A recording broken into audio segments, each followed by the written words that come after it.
plusieurs enjeux. Le premier était bien sûr la restauration de la continuité écologique. Il y avait aussi un enjeu de protection des biens et des personnes.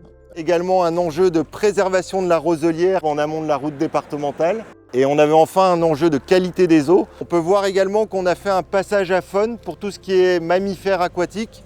On a mis des parpaings au plafond de l'ouvrage. Ça, c'est pour les chauves-souris.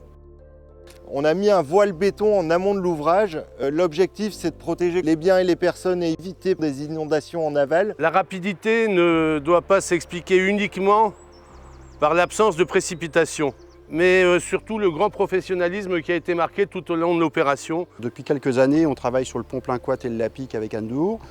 On a déjà investi 1,3 million d'euros pour tous ces travaux, milieu aquatique. On s'en sort à peu près pour 370 000 euros. Donc à la fois, on a une enveloppe budgétaire qui est moindre que ce qui avait été estimé.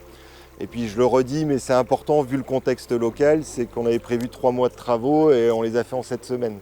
Donc le défi, il a quand même été, il était important, il a été relevé haut la main. Et puis surtout, grâce à l'ensemble des acteurs qui ont gravité autour du projet, tout le monde y a mis du sien et puis le résultat est plutôt pas mal.